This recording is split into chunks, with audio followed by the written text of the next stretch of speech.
नमस्कार मित्रांनो, लग्नानंतर होईलच प्रेम या मालिकेच्या 23 जूनच्या भागामध्ये मित्रांनो इथे पार्थ तर गाढ झोपलेला असतो आणि तो जोरजोराने घोरत असतो. तर काव्या तिथेच बसून अभ्यास करत असते आणि तिला त्याचं घोरणं मात्र इरिटेट करत असतं आणि ती तर आता त्याच्या घोरण्याला वैतागूनच जाते आणि बोलू लागते की हे घोरतायत कसले, मला तर डिस्टर्ब होत आहे ना, असं म्हणून ती सारखं सारखं पार्थकडे वळून बघत असते. आणि त्यानंतर ती आता लांबडी पट्टी घेते आणि पार्थला मारून "अहो देशमुख" असं म्हणून ती ओरडू लागते आणि मुद्दामून करत आहे का असं बोलत असते तरीसुद्धा पार्थ जरासुद्धा हालत नाही आणि म्हणते की 100%च हे मुद्दामून करत असणार आहेत, कारण मी बोलल्यावर मात्र बरं एवढ्या मोठ्याने आवाज वाढतो यांचा, असं म्हणून ती आता डोक्यालाच हात लावते आणि म्हणते की हा घोरण्याचा आवाज आहे का रणगाड्याचा आवाज आहे. 6 वाजले आहेत तरी अजून यांना घोरायचंच आहे. मी सकाळपासून अभ्यास करत बसलेली आहे तरी हे अजूनसुद्धा घोरतच आहेत. असं बोलून ती आता वैतागून तिथून उठते आणि म्हणते की नाही, मी तर आता यांना शांत करून दाखवतेच. आणि ती आता त्याच्याजवळ जाते आणि जोराने ओरडू लागते की देशमुख घोरू नका. तरीसुद्धा पार्थवर काही फरकच पडत नाही, कारण रम्याने घातलेली जायफळ कॉफी त्यानेच पिलेली असते आणि त्या जायफळमुळेच त्याला एवढी गाढ झोप लागलेली असते. आता तर काव्या तिथली एक उशी घेते आणि त्या उशीनेच पार्थला जोरजोराने मारू लागते आणि त्याला म्हणते की घोरू नका, अभ्यास करता येत नाहीये, मला डिस्टर्ब होत आहे. तरीसुद्धा पार्थ काय घोरायचं थांबतच नाही. आता काव्या मात्र एक शक्कल लढवते. तिचं पुस्तक घेऊन येते आणि त्या पुस्तकाचा गोल करून ते पार्थच्या कानाजवळ घेऊन जाते आणि देशमुख असं जोराने ओरडते.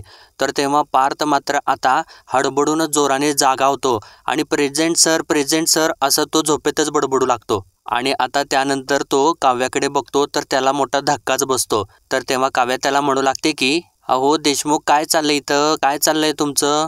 तर तेव्हा पार्थ तिला म्हणतो की कुठं काय चालू आहे. तर तेव्हा काव्या त्याला सांगते तुमचं घोरणं चालू आहे, जोरात घोरत होतात तुम्ही, आणि म्हणते की भारतातल्या टॉप आर्किटेक्टपैकी एक आहात ना तुम्ही.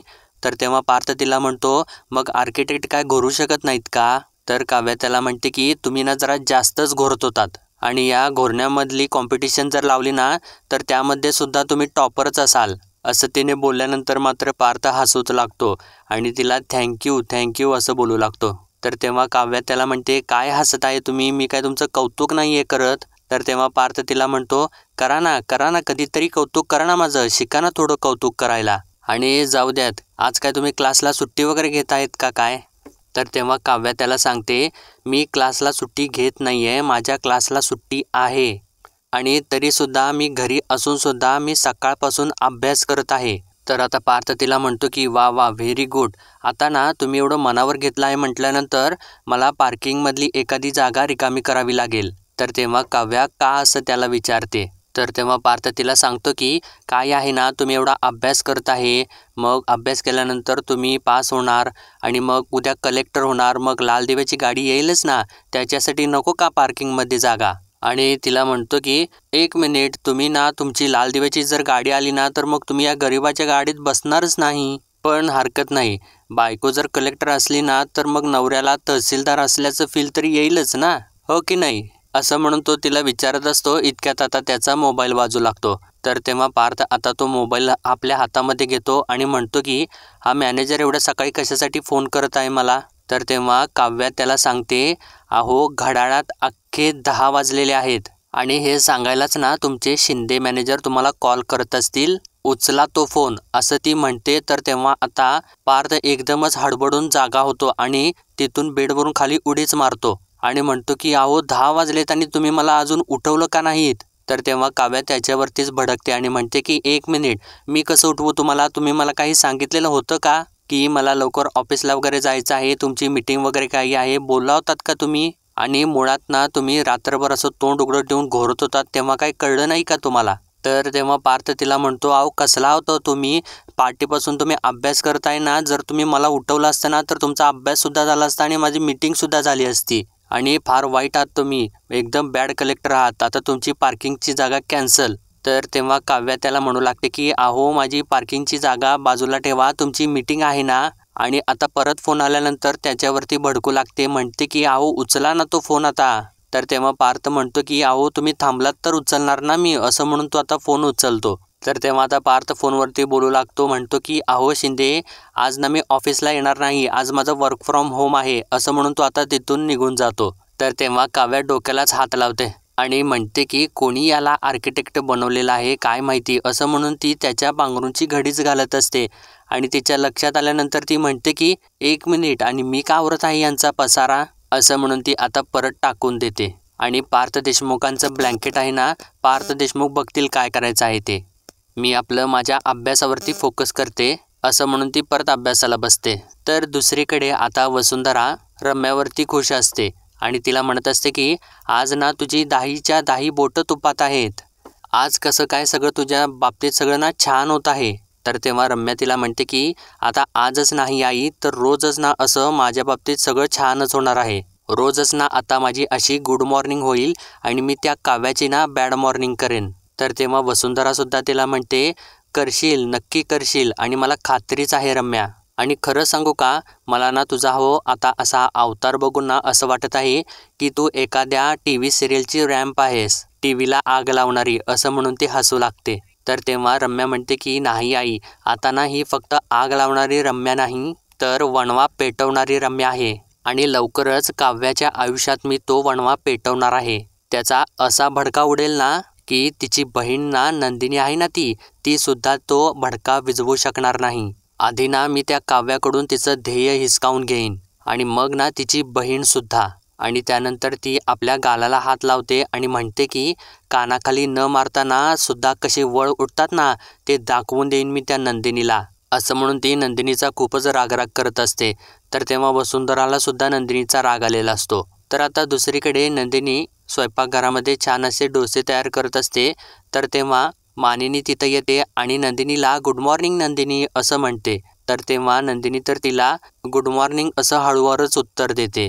तर मानिनीने डोसे बघितल्यानंतर ती खुशच होते आणि म्हणते की अरे वा, डोसे छानच, आणि प्रत्येक सासूला ना अशीच सून मिळायला हवी, सासूच्या मनातलं ओळखणारी, असं ती बोलल्यानंतर आता नंदिनी तिला विचारते की मी तुमच्या मनातलं कसं काय ओळखलं. तर तेव्हा मानिनी तिला सांगू लागते की अगं, आपण काल त्या देवळात गेलो होतो ना, तर त्या देवळाच्या बाहेर ना एक अण्णा डोसे विकतो, ते पण बरीच वर्ष, आणि तेव्हापासून ना मी आणि विक्रम जेव्हा त्या देवळात जातो ना, तर देवळातून दर्शन घेऊन बाहेर आल्यानंतर ना त्या अण्णाकडचा डोसा खाल्लाच पाहिजे. रवा साधा डोसा, मैसूर मसाला डोसा खूप आवडतो आम्हाला. आणि कधी कधी तरी हे काय म्हणायचे माहिती आहे का, मानिनी देवळात जाऊया का.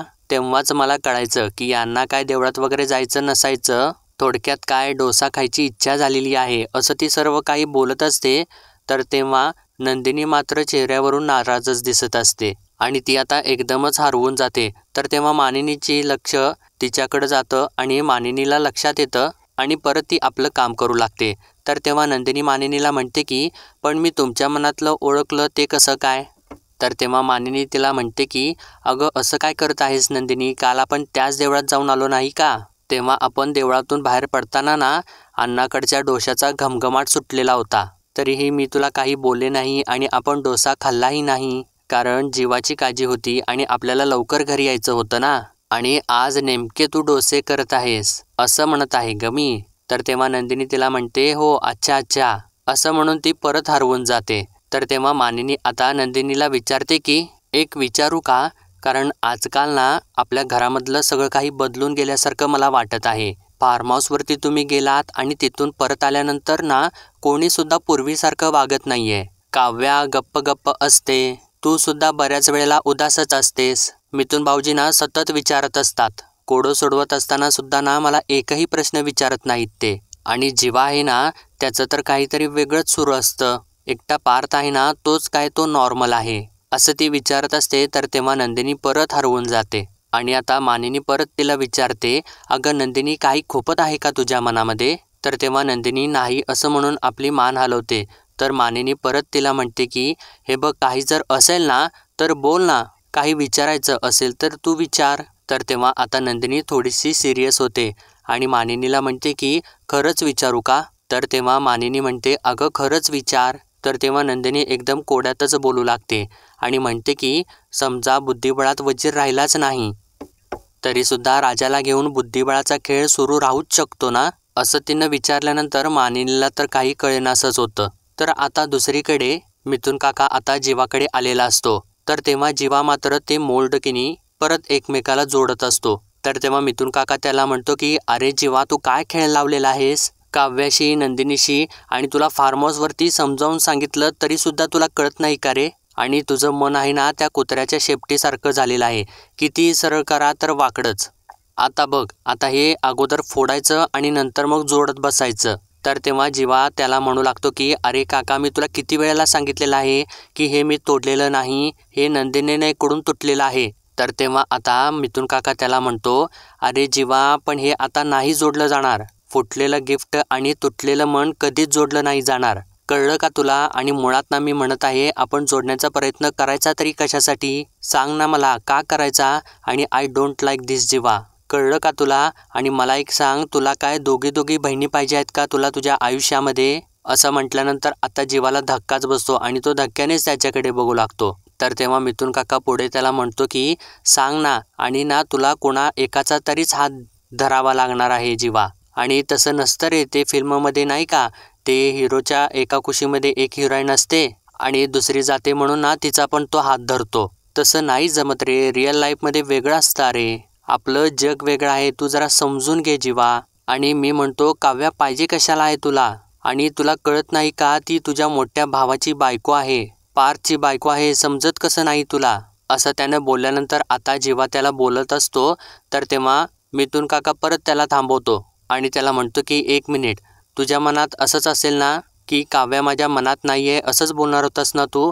मग तू एक काम कर, देवासमोर चल, शपथ घे, बोल आणि ओरडून बोल की काव्या माझ्या मनात नाही आहे. खोटं बोललं तर माझी जीभ जडेल, बोलतोस का? असं त्यानं म्हटल्यानंतर मात्र आता जीवा शांतच होतो. तर तेव्हा मिथुन काका पुढं त्याला म्हणतो की अरे हेच म्हणत आहे मी, तुझं म्हणजे असं झाले की समजती नाही बात को आणि चिल्लाती आधी रात को. अरे काय बोलतो, काय करतो, तुला कळत नाही का? एवढा चांगला पोरगा तू आणि एवढी चांगली नंदिनीसारखी बायको मिळालेली आहे तुला, मग तू मागे वळून का बघत आहेस? झालं गेलं ते सोडून दे जीवा. असं त्यानं बोलल्यानंतर मात्र आता जीवा अस्वस्थच होऊ लागतो.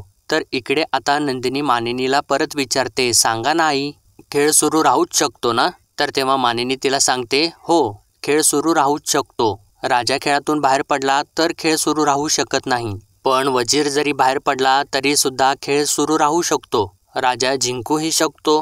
तर तेव्हा नंदिनी तिला म्हणते, बरोबर बोललात तुम्ही, राजाचा खेळ सुरू राहूच शकतो, पण जर राजाच ना खेळातून बाहेर पडला ना तर मग वजिरासाठी खेळ संपला, हो ना? असं म्हणून ती परत हरवून जाते.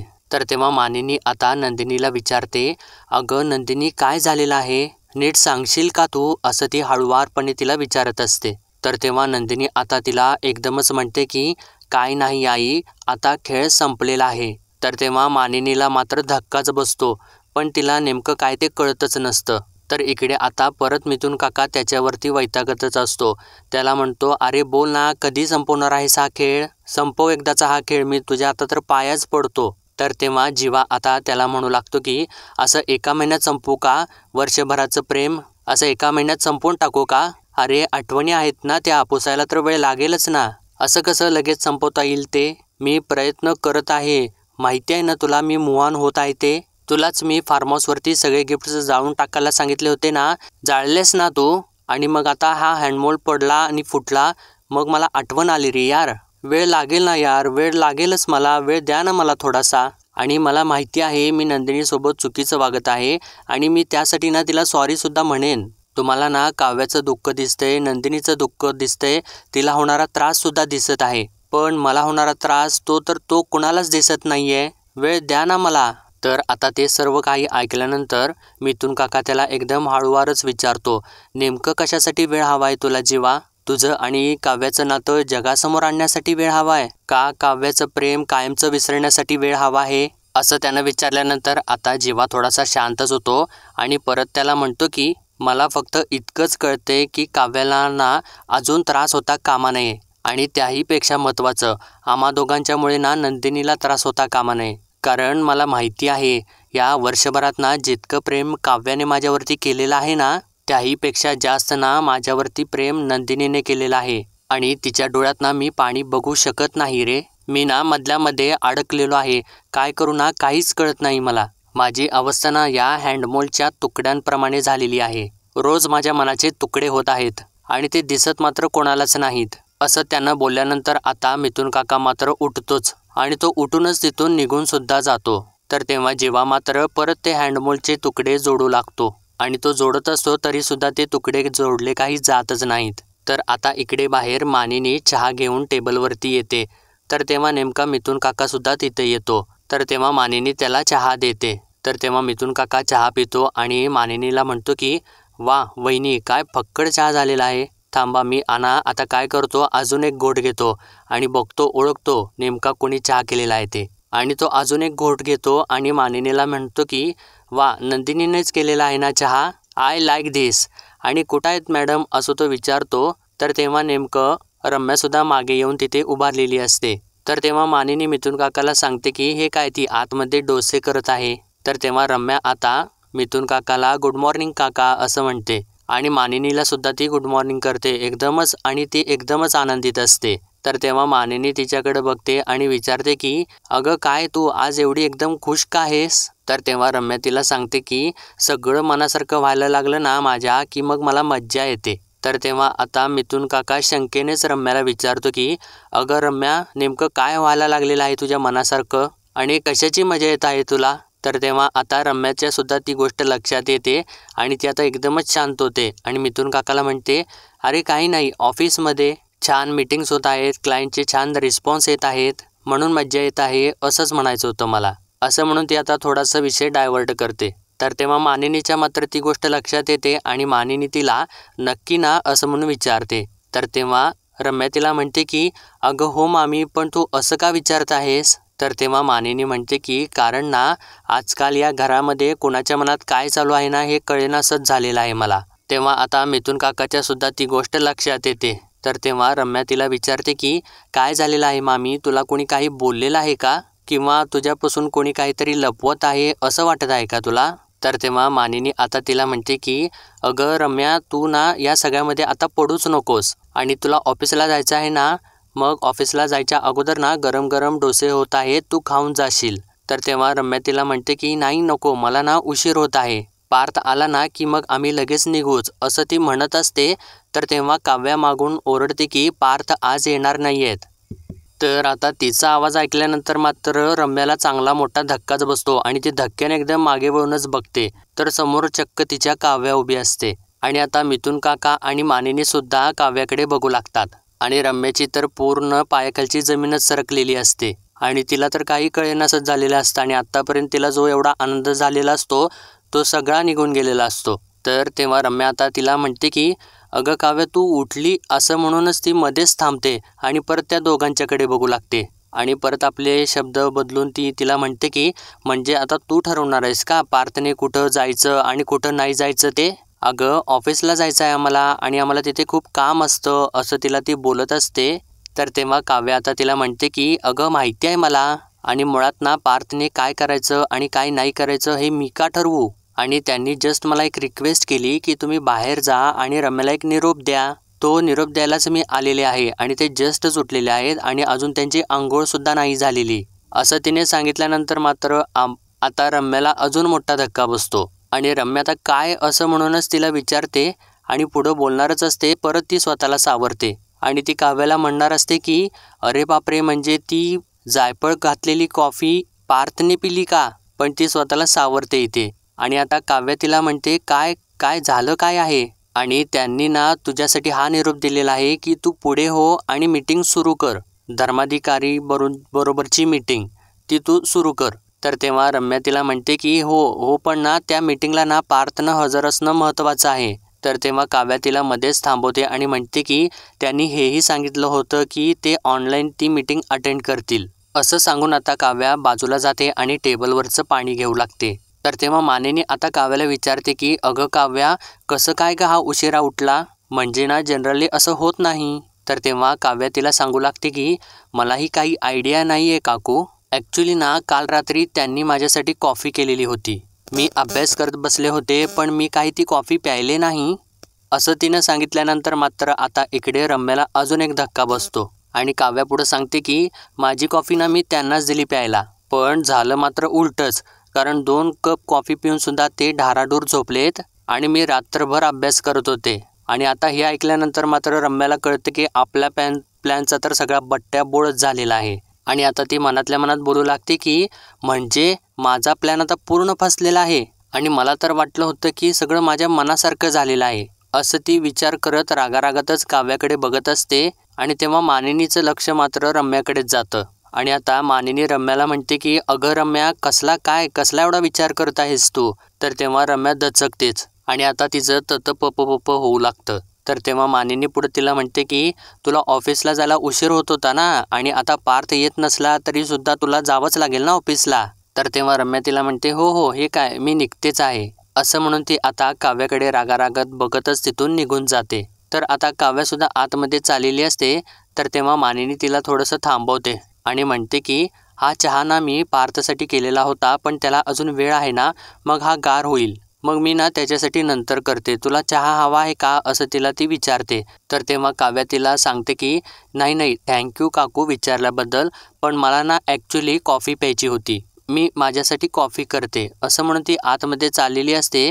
तर तेव्हा मानिनी तिला म्हणते की मी करून देते ना तुला कॉफी, तू एक काम करतेस का, हा चहा निदान तू जीवाला नेऊन देतेस का, असं तिने म्हटल्यानंतर आता मिथून काकाला सुद्धा धक्का बसतो आणि काव्याला सुद्धा धक्का बसतो. तर तेव्हा आता काव्यासुद्धा विचार करू लागते. तर तेव्हा मानिनी परत तिला विचारते काय ग, चहा जीवाला देतेस का प्लीज. तर तेव्हा काव्या आता तिला म्हणते मी देऊ का चहा. तर तेव्हा मानिनी तिला हो तूच दे असं म्हणत असते. तर तेव्हा आता मिथून काका उठूनच उभा राहतो आणि मानिनीला म्हणतो की वहिनी मी नेऊन देऊ का चहा जीवाला. तर तेव्हा मानिनी त्याला म्हणते की अहो तुमचं काय आहे, तुम्ही तर चहा पित आहे आणि तुमच्या हातात टोस्ट आहे, बसा ना तुम्ही, देईल की काव्या चहा नेऊन, असं तिने बोलल्यानंतर आता परत काव्याला धक्का बसतो. तर तेव्हा मिथून काका परत तिला म्हणतो की नाही वहिनी, पण मी लगेच देऊन येतो ना. तर तेव्हा मानिनी त्याला म्हणते की मिथून भाऊजी एवढं काहीच नाही आहे आणि तुम्ही बसा, असं त्याला म्हणते. आणि परत काव्याला म्हणते की काव्य तू देशील ना चहा. तर तेव्हा आता काव्याचा मात्र नाइलाजच होतो. तर तेव्हा आता मानिनी तर चहाचा कप तिच्या हातामध्येच देते आणि दे ग असं म्हणून तिला म्हणते की मी ना तुझ्यासाठी पटकन कॉफी करते. आणि परत ती मिथून काकाला सुद्धा बसायला सांगते आणि म्हणते की तुम्ही बसा, मी तुमच्यासाठी ना डोसे आणते, असं म्हणून ती आता आतमध्ये जाते. तर तेव्हा आता मिथून काकाचा सुद्धा नाइलाज होतो आणि काव्याचा सुद्धा नाइलाज होतो. तर मित्रांनो, आजचा भाग इथेच संपतो आणि पुढील भागामध्ये आपण पाहणार आहोत की नंदिनी आता जीवावरती जोरजोराने ओरडत असते. ती त्याला म्हणते की जेव्हा तुम्ही फक्त म्हणा की नंदिनी मला एकदा डिवोर्स दे, मी तुम्हाला लगेच डिवोर्स देऊन टाकेन आणि मी स्वतः येऊन अक्षता टाकेन तुमच्या आणि त्या मिस केच्या डोक्यावरती, असं ती बोलत असताना मात्र आता जीवाला मोठाच धक्का बसतो आणि त्याच्या पायाखालची जमीनच सरकलेली असते. तर नंदिनी पुढे त्याला म्हणते की फक्त मला एकदा मनापासून सांगा, हवाय का तुम्हाला डिवोर्स माझ्यापासून, असं तिने विचारल्यानंतर जीवा मात्र शांतच होतो आणि तो काही बोलतच नाही, एकदम गप्पच होऊन जातो. तर मित्रांनो, पुढील अपडेट पाहण्यासाठी लाईक, शेअर आणि सबस्क्राईब नक्कीच करा.